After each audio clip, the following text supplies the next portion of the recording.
خواتي خواتاتي مساء الخير عليكم صباح الخير عليكم بونجور بونسوار ازول فلا ونسلام عليكم جيسبر راكم ملاح جيسبر راكم تشوفوا فينا مليح فوالا سبونتانيتي حنا ما عندناش ni trucage ni lifting ni rien du tout. Bah, j'espère que vous allez bien avec ce mois d'août. Pour celles et ceux qui sont en congé, je vous souhaite un agréable congé, des agréables vacances, reposez-vous bien.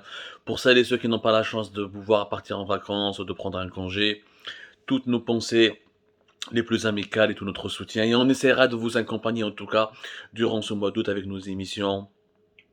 C'est pas du divertissement. On va pas vous faire rire, on va pas peut-être vous faire oublier votre quotidien lourd ou là, mais en tout cas on vous apportera un éclairage précieux qui vous permettra de comprendre les dessous de l'actualité de notre chère Algérie. Je vais revenir sur un point très important. Il y a M. Abdelmajid Tebboune, le chef de l'État, lors de son interview présidentielle qui a été diffusée le dimanche 31 juillet dernier. Il y a eu une déclaration qui a fait le buzz et depuis ces dernières 48 heures, les réseaux sociaux en Algérie, tout le monde en parle. Alors Tebboune a parlé des fameux pays BRICS, le groupe BRICS, le groupe des pays BRICS. Beaucoup d'Algériens et d'Algériens ne savaient pas qui étaient ces pays-là, c'est quoi c'était ce pays. Bon, les Algériens ils savent le G8, le G20, le G7, mais bzaf ma kanouch يعرفوا c'est quoi les BRICS. Alors Abdelmajid Tebboune a dit l'addition, là il parlait de l'Algérie, il prétendait que l'Algérie pourrait adhérer au groupe BRICS, à ces pays-là. En tout cas, il a dit que l'adhésion au groupe BRICS est tributaire de conditions économiques auxquelles l'Algérie satisfait en grande partie, a déclaré ainsi Abdelmajid Tebboune. Donc, selon lui, l'Algérie a toute sa place parmi ces pays-là. Alors, BRICS, c'est quoi? C'est un acronyme qui regroupe le Brésil, la Russie, l'Inde et la Chine, à laquelle il faut ajouter le S de l'Afrique du Sud, South Africa. Le Brésil, la Chine, l'Inde et la Chine plus l'Afrique du Sud représentent un petit groupe de pays qui sont les puissances émergentes et qui essayent de s'imposer sur la scène internationale pour concurrencer l'Occident, pour ne pas laisser le monopole de l'influence, de la prise de décision et de la puissance uniquement aux puissances occidentales traditionnelles. C'est pour ça que ces pays-là se sont regroupés, ils ont créé les BRICS, ce qu'on appelle le groupe BRICS. Alors, un peu d'histoire, je te fais un mot, d'où est-ce que ça vient l'idée de regrouper ces pays-là? L'idée, elle est venue en 2001. C'est un économiste britannique. Il y a Jim O'Neill. Jim O'Neill. O'Neill, voilà, Jim O'Neill. Oh, excusez-moi pour ma prononciation de l'anglais.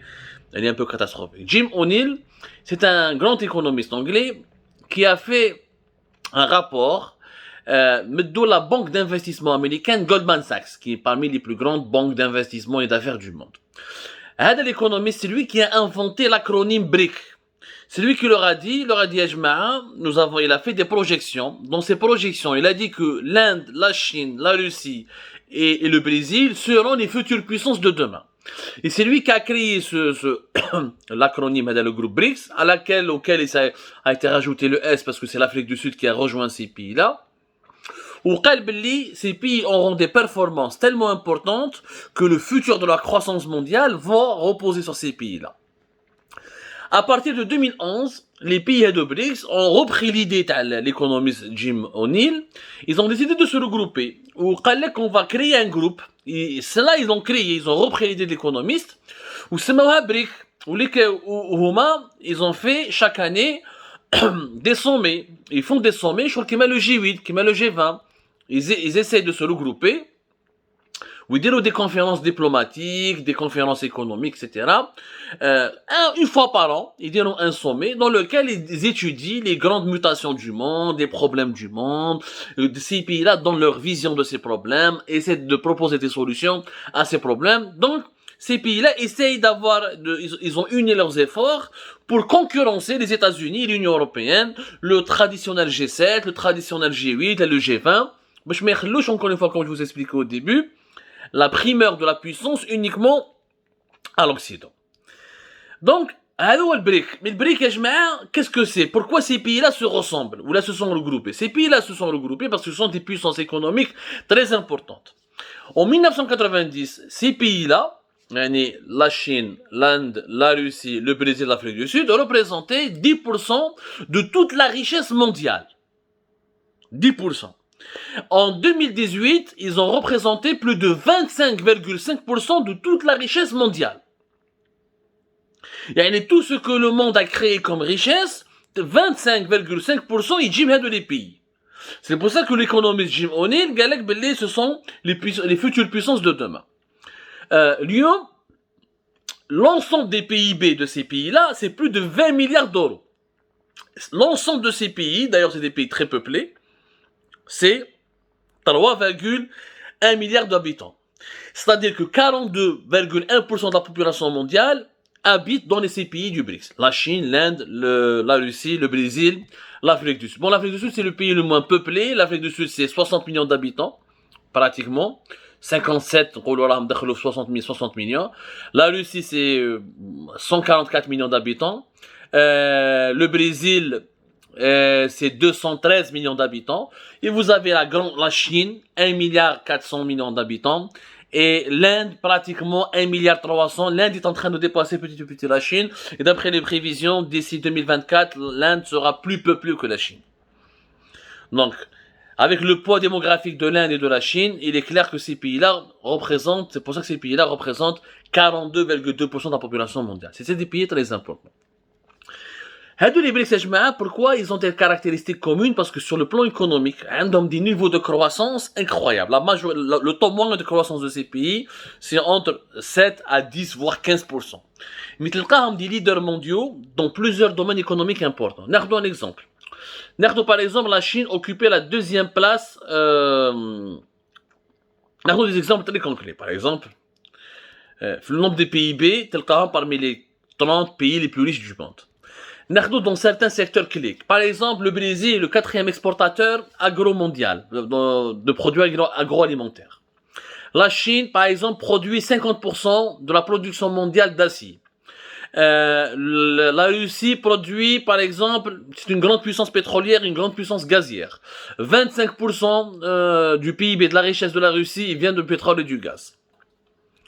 Et ces pays-là sont leaders dans énormément de domaines. Ils sont présents dans les domaines de la technologie, de l'industrie mécanique, de l'agriculture. C'est des grands pays exportateurs et c'est des pays vraiment très riches. Ils ont des richesses nationales et vraiment, c'est des pays très très riches. Je note comme un exemple concret. On va vérifier en direct. Quel est le PIB du Brésil, par exemple? Le PIB du Brésil, c'est 1445 milliards de dollars. Et encore, ils ont chuté. En 2010, c'était plus de 2000. En 2011, c'était 2600. Il y a eu une crise économique. C'est le PIB du Brésil. Le pays le plus faible économiquement dans les BRICS, c'est l'Afrique du Sud. L'Afrique du Sud, la richesse nationale, c'est 301 milliards de dollars. Putain. L'Inde et la Chine, c'est des grandes puissances. Le PIB de l'Inde, c'est 2,623 milliards de dollars. Nous remplissons en partie les conditions économiques pour rejoindre les BRICS. C'est malheureusement faux. C'est bien d'avoir de l'ambition. Moi, je salue l'ambition de M. Tebboune. C'est bien que Abdelmajid Tebboune ait l'ambition. C'est bien d'être ambitieux et de vouloir adhérer au pays du groupe BRICS. C'est très bien. C'est intéressant. Il faut avoir de l'ambition dans la vie. C'est légitime et c'est noble. Mais la réalité, on est très très loin des pays du BRICS. Dans la réalité, il y a un monde qui nous sépare, entre nous, l'Algérie, et les membres des pays du groupe BRICS. Il y a vraiment un monde. Et nous ne pouvons satisfaire aucune condition économique. La grande différence. Le PIB Tana, il est à peine entre 160 et 170 milliards de dollars. C'est-à-dire qu'on fait même pas 10% de la Chine, ou le PIB de la Chine, ou l'Afrique du Sud, c'est 2 fois plus riche que nous. Le Brésil, c'est 10 fois plus riche que nous. Comment il s'appelle? Le PIB de la Chine, on fait 10%, même pas 10% du PIB de la Chine. Le PIB de la Chine, c'est 14 milliards de dollars. On a 170 milliards de dollars. Yani à peine, on n'est même pas, on n'est même pas 1%. Il y a 1%. Il y a sur le plan de la richesse économique, mais il n'y a aucun lien, il n'y a aucun point commun entre nous et ces pays du BRICS. L'Algérie est un pays où on n'a pas d'industrie. L'industrie manufacturière ne représente que 5% de notre richesse nationale. Yani chaque année, de toutes les richesses que nous produisons, l'industrie ne produit que 5%. C'est tout. On a une agriculture qui est faible, qui nous satisfait à peine 40 à 50% de nos besoins. Nous sommes ultra dépendants des importations, pour le sucre, pour le lait, pour les céréales, pour les viandes, ultra dépendants. Les exportations c'est 96% que des hydrocarbures. Donc pas d'industrie, pas de produits transformés, pas de valeur ajoutée. Au niveau du savoir et des sciences, nos universités sont parmi les plus mal classées au monde. Mais les exportations de services. On n'exporte pas des produits technologiques à forte valeur ajoutée. Économie, un dinar, une monnaie qui est faible. Nous avons un taux de chômage élevé. Nous avons une inflation qui est élevée. Économiquement, la alaqa bin Jazair et les pays du groupe BRICS. Il n'y a aucun point commun, ni avec l'Afrique du Sud, ni avec l'Inde, ni avec le Brésil, ni avec la Chine, ni avec la Russie. Tous ces pays-là, ils ont des industries, ils sont leaders mondiaux dans plusieurs secteurs, que ce soit minier ou industriel. Ils ont un certain développement scientifique important. La Russie ne crée pas beaucoup de technologies, mais elle crée beaucoup de technologies militaires. Dans l'industrie militaire, la Russie, elle a des technologies de pointe. On n'a pas une grande agriculture comme le Brésil.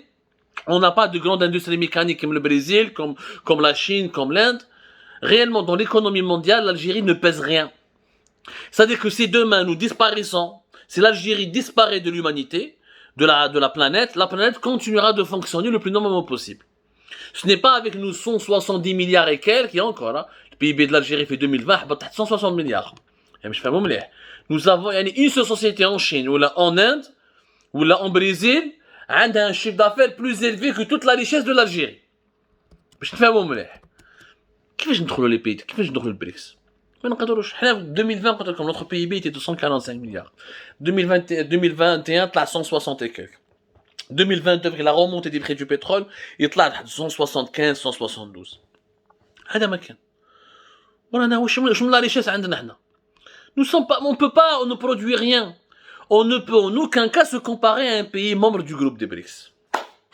Impossible. ما عندناش ما نقدروش. Donc les conditions économiques رانا بعاد. حنايا pour concurrencer le Maroc, la Tunisie, l'Égypte, ou les pays de la région, la Jordanie, ou là quelques pays africains comme le Sénégal, le Ghana ou le Nigeria, on a du mal à tenir la concurrence dans certains secteurs industriels ou scientifiques. Comment on peut nous rejoindre le groupe des BRICS? Ben, ils me donnent un statut d'observateur, ben, ils ont un nouvel fonctionnement, ils veulent intégrer d'autres pays pour élargir leur front, voilà. Mais économiquement parlant, et politiquement parlant, nous n'avons même pas 1% de leur puissance. Après, c'est bien d'avoir de l'ambition. Pour atteindre ce niveau de développement, des pays, les membres des BRICS, il faut travailler dès maintenant, il faut attendre 5 ou 10 ans pour transformer l'Algérie, pour avoir une industrie qui pèse 20% dans le PIB, avoir des exportations diversifiées, une agriculture puissante qui peut satisfaire 70 à 80% des besoins du pays, pour avoir un développement scientifique important, des universités bien classées, un système éducatif bien classé à l'échelle internationale, un système de santé bien classé à l'échelle internationale, et pour avoir des exportations, encore une fois, diversifiées et pesées au niveau de l'économie mondiale. Mais là, il nous faut entre minimum 5 ans de travail et 10 ans pour ressentir la transformation totale de l'Algérie pour qu'elle puisse devenir une véritable puissance émergente. Donc c'est bien d'avoir de l'ambition, mais c'est mieux de travailler pour concrétiser cette ambition.